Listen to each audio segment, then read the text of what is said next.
Suspense.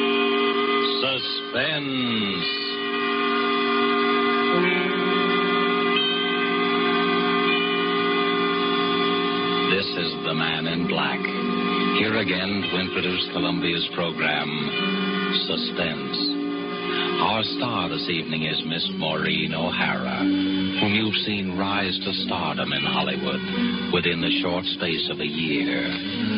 Her performances in the 20th Century Fox production, How Green Was My Valley, then more recently in The Immortal Sergeant, and now currently in the RKO production, This Land Is Mine, have given her an enviable place in the ranks of America's new film favorites.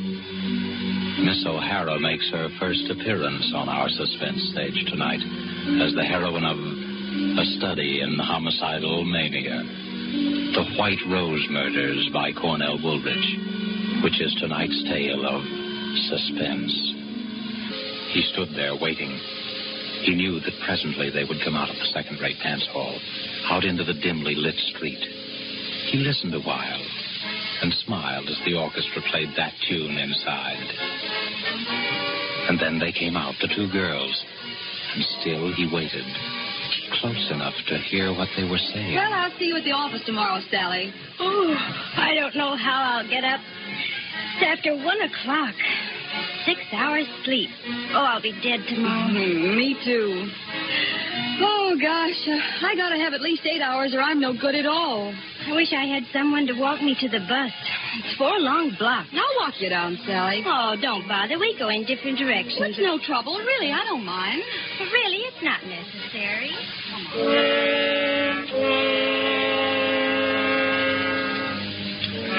In the narrow alley that divides the dance hall from an ugly office building, he stood smiling. Just a little inside the alley, he stood stiffly against the wall, his head back, eyes closed, arms straight down, and in his left hand, a white rose. Well, all right then, Sally. Good night. Good night, Joan. See you in the morning. Dum, da, da, da, dum. La, da, da, da, da, da, dum.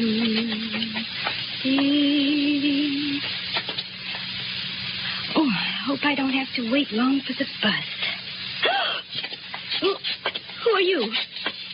Keep away. Keep away from me. Let me go. Let me go.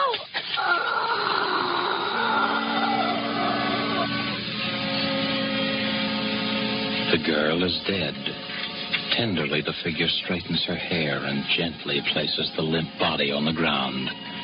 Then he opens her clenched fist, and carefully, so that the thorns will not bruise her flesh, he places in her hand the white rosebud.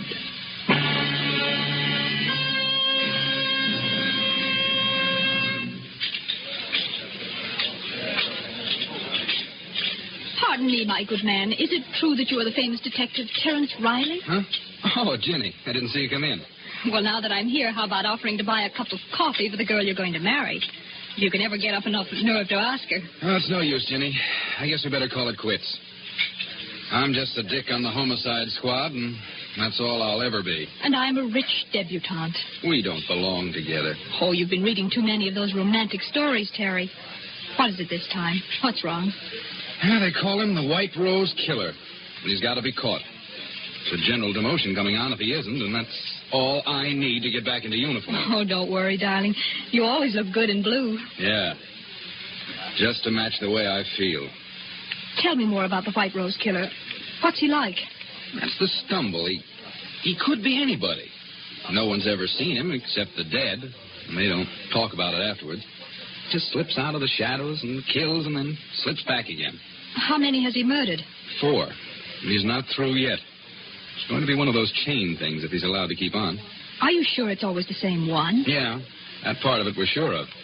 The same touch, the same way of operating every time. How do you know that? Well, it's a rose. A white rosebud. A death rose.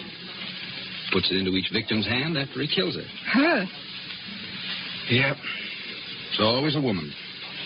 A young woman between 19 and 23. What's behind it? Do you have any idea? Well, I'm not sure. But here's what I figured out. You know what a rose stands for. Symbolically, I mean. Why, yes, it's It's the flower of love. The white rose, the bud, has another meaning. Purity, loyalty, devotion, and especially it stands for a young girl. Oh, that's right. And that's about the way I see it. So maybe it's a double cross, committed against our murderer by some young girl whom he worshipped and who betrayed his faith in her. You ought to be a detective, not me. Thanks, darling. I've got a very fine teacher. Sweet. There's another thing. The murders were all committed near places where there was music, dance halls and cabarets and the like. There's a song that brings back the original shock that, gives him the final push over into the darkness. As far as we can figure out, it's the beer barrel polka. Well, how does he commit the murder? Is it always the same way? Always. Strangulation between the hands, with the thumb into the windpipe to keep his victims from crying out. But isn't there anything else you know about him? No, that's why it's so hopeless. He's insane, of course, but there's only this one phase to his insanity. Probably perfectly normal in appearance and behavior. You could pass him on the street and even know it. Well, it's only when he sees someone vaguely like the girl he loved and hears that song that the one defective wire in him is jangled and short circuit. But, Terry, the flowers, don't the flowers tell you? He must get them somewhere you could trace. Well, we don't know where he gets them. Maybe he steals them or... Terry, what if you were the one to get him? Well, it would mean a citation and a promotion. And then all the things that stand between us would disappear? We could get married? Well, the chances would be a lot better anyway. But what chance have I? Everyone in the department has been working their heads off for weeks, and they've all failed. Terry, what were the girls like? The ones he killed? Well, as I told you, they were all between 19 and 23. Their heights were pretty much the same, too. They were all tall girls, around 5 feet 6 or 7. A little taller than you. And all dark-haired. How did they wear their hair? Why, they... Say, what is this? Oh, nothing, darling. Just interested. How did they wear their hair? Well, from what I remember, they wore it sort of loose and curly down the back. I suppose each one had a resemblance to that long-dead love of his. That's probably it. Well, anyway, that's how the record stands. And we're all waiting for it to happen again. I see. Terry, I'd like to go home now. I shouldn't have told you all that stuff. I've given you the creeps. Oh, come on, Terry. Take me home.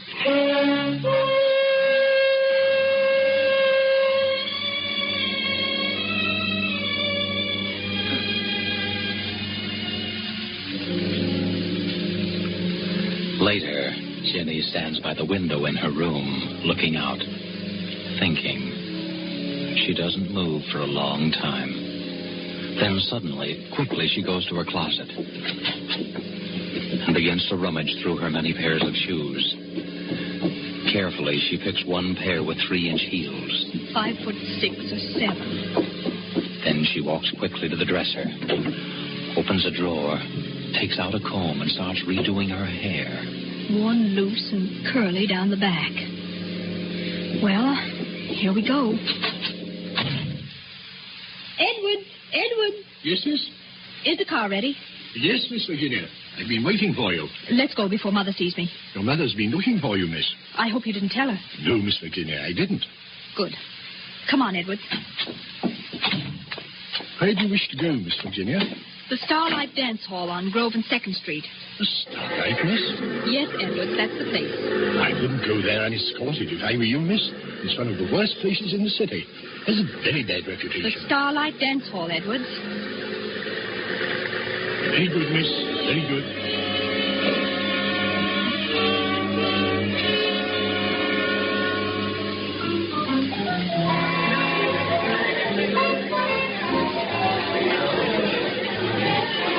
Jenny walks slowly around the low light of dance hall. A tall figure leaning against a pillar watches her intently as he idly smokes a cigarette. He doesn't seem to belong there. His clothes don't have the nattiness of a dance lover. Jenny pauses not far from him. Deliberately, he throws his cigarette on the floor, steps on it, and slowly walks over to her.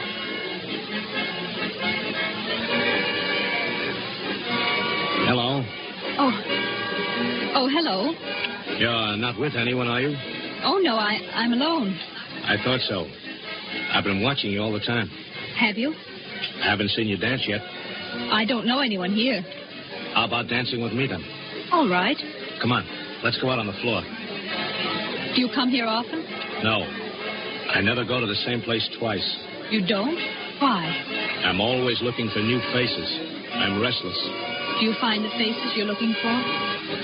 Listen. Listen to that song. I like that. I like it very much. Yes, it is a nice song. You know, you remind me of someone I used to know. I'm trying to think who. I do? Yeah. You mind if we stop dancing and go over and get a drink? No, let's go. Well, then let's get down for some air. We can come back in a few minutes. Come on. But... We'll be back before the music starts. Oh, you're hurting my arm. Am I? I'm sorry.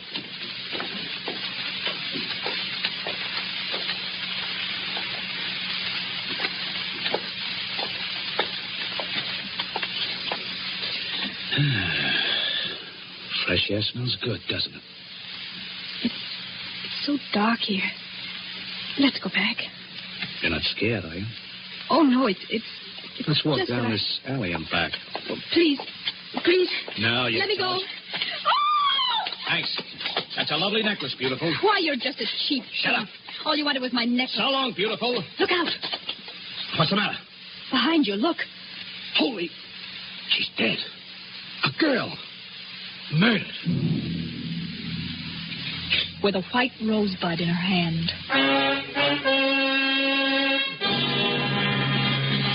Well, Jenny, happened again last night. Just like the other times. A girl strangled in an alley and a white rose in her hand. Any news of the killer? No. He might just as well float through the air for all the trace he leaves. He must have bought the flower upstairs in the dance hall. He must have been there earlier, bought it, and saved it No, until... there was only one rose sold up there all night. And to a man who had a different girl with him. We had the flower girl. How did you know that they sold flowers there?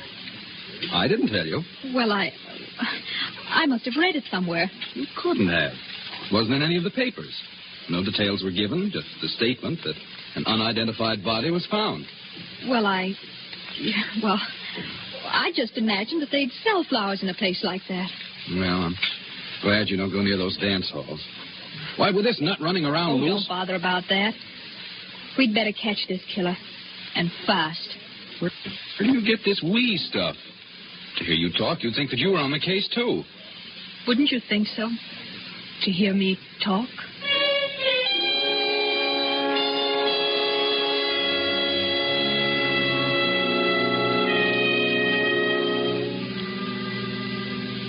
Again, Jenny tours the low dives, hunting for the White Rose Killer. Her search carries her to the waterfront. And as she walks past each dingy bar, she listens to the jukebox music.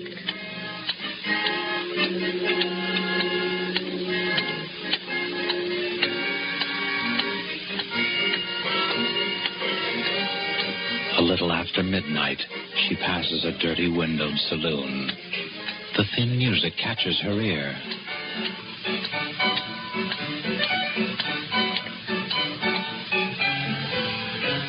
She pauses and listens, her eyes alive for some sign, some indication of the person she's looking for.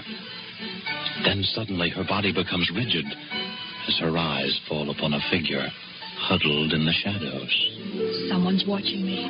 Slowly she starts to walk up the street. Behind her, the heavy tread of a man's footsteps keep pace with hers. It's a quiet tread, unhurried but deliberate. For several blocks, it keeps the exact distance. Jenny starts to walk faster. I've got to know if he's really following me. The man quickens his pace. Jenny starts across the street. The man follows. She's sure now, sure that the man is following her. She fumbles for something in her purse. Her hand closes around a gun. If he tries anything, I'll shoot. You in any trouble, lady? Oh, no, officer. It's all right. You scared him away. Scared who away? Oh, just a man who wanted to bring me flowers. That's all. Well, he brought you one anyhow, lady. What do you mean? Right there on the ground, right by your feet. A white rose.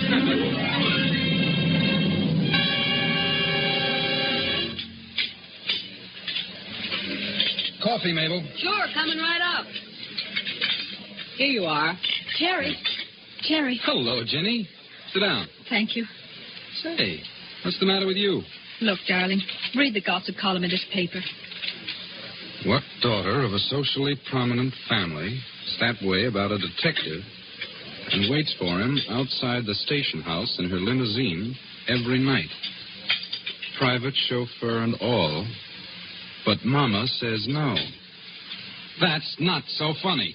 Oh, they held a big family war council over me just now. Indian powwow, feathered headdress and everything. They did, huh? Well, what'd they decide? Oh, I was asked to give my word that I wouldn't see you anymore. I refused, of course, so I'm to be exiled.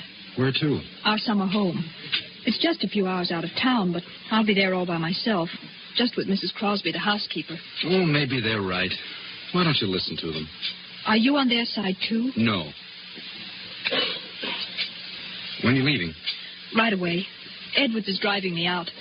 I just slipped out to let you know. Here's the address and phone number of the place in case you want to reach me. Don't lose it. I won't. Well, what's new and exciting about the White Rose Killer? Our famous lover of flowers? We're still trying to track him down. I suppose I'll go looking for him at the flower show that's just opened. Oh, a flower show just opened? Yeah. Well, goodbye now. I'll be seeing you.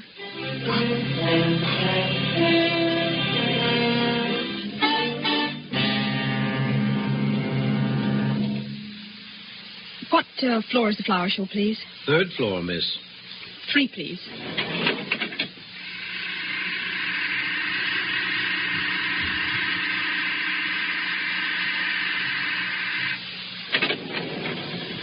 Third floor. Where's the rose display, please? To your left, over there. See where the man in the gray coat is? In the gray coat? Oh, yes, thank you.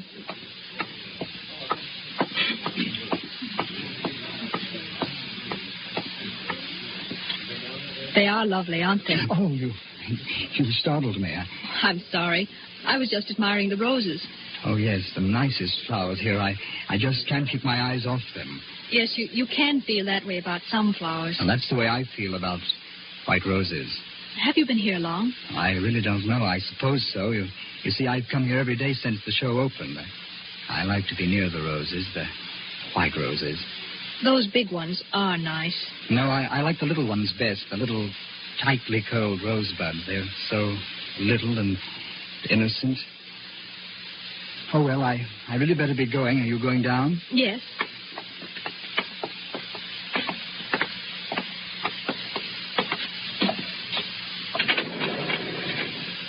Down, please. Here, miss, I took a rose for you. Thank you. It's lovely. Would you care to have a drink with me? Why, yes, thank you. I know the little place a block or two down there. They have nice music. We'll go there. All right, whatever you say.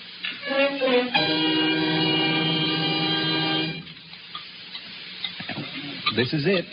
Where's the music? A nickel in the jukebox does it. Any special song you'd like? No, go ahead and pick one. Okay. There we are.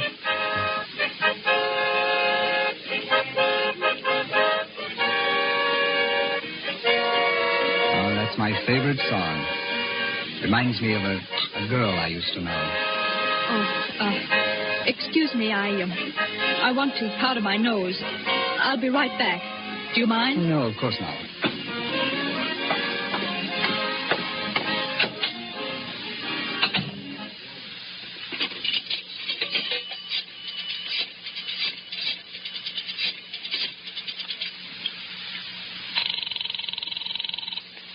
Seventh Police Precinct. Sergeant Thomas speaking. Hello, is Terry Riley there? Just a moment, I'll see. Please hurry, it's important. No, sorry, miss. Terry Riley's not here just now. Will you tell him that I can't keep that date with him? Goodbye. Do you always go to the phone booth when you want to powder your nose?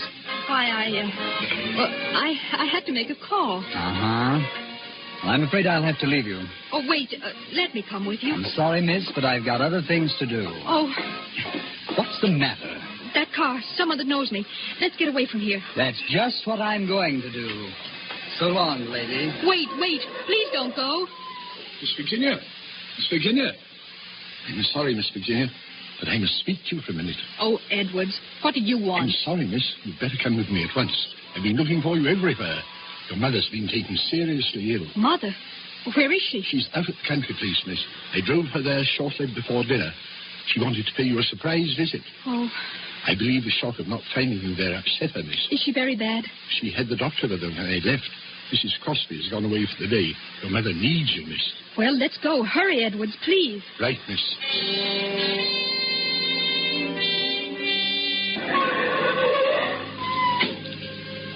Where is Mother, Edwards? In her room, miss. You'd better hurry.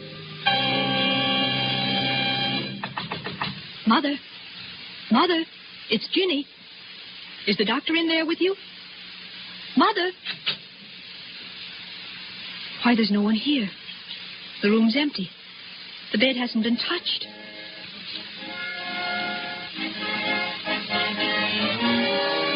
Edwards, what are you doing? Merely playing a song, miss. A favorite of mine. A favorite? Yes, Miss Virginia.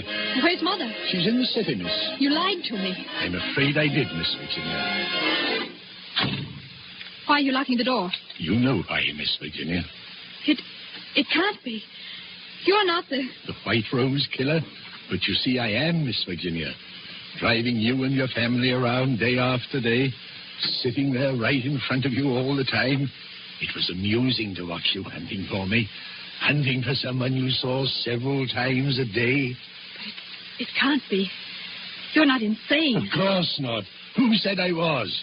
Edwards, you know I'm not the girl who betrayed you. Yes, I know that. Well, then unlock the door and let me out. Please, Edwards. I've killed 5 times. I've never regretted it.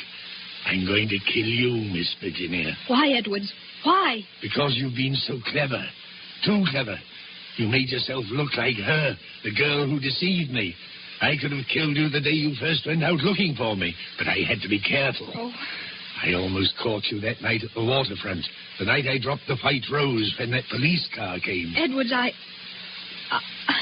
I've never done you any harm. Your sweetheart, Terry. He loves you, doesn't he? Yes. That's good, because now you won't be able to deceive him like my girl deceived me. Keep away, Edwards. Keep away, or I'll... You thought you'd use your gun, eh? Well, don't think I was fool enough to overlook that.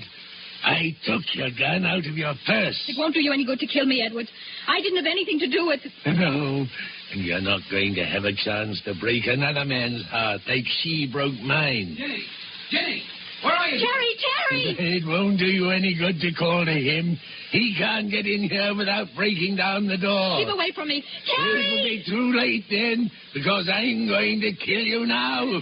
Jenny, where are you? Terry! Just let me get my hands on that pretty white throat. Oh, keep away. Keep away from me. Terry! Jenny, are you all right? Yes, Terry, I'm all right. Oh, take it easy. Here, sit down. Oh, Terry, I was so scared. There was nobody here but Edwards and I. How did you know where I was? Oh, it was simple. You were supposed to meet me at the coffee shop. You never broke an appointment, and when you didn't show up, I called the number you gave me. You told me the housekeeper was here all the time, and when there was no answer, I got suspicious and came down. Besides, when I got a message down at headquarters that you had to break a date with me, I knew something was wrong. Are you sure you're all right? Yes, I'm... Terry, look. On the floor beside Edwards. A white rose. Must have fallen out of his pocket.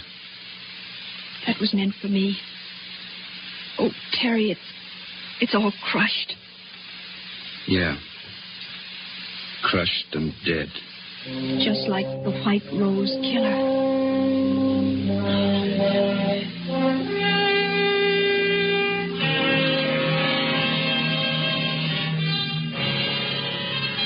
And so closes The White Rose Murders, starring Maureen O'Hara. Tonight's tale of Suspense. This is your narrator, the Man in Black, who, speaking for Columbia, hopes you have enjoyed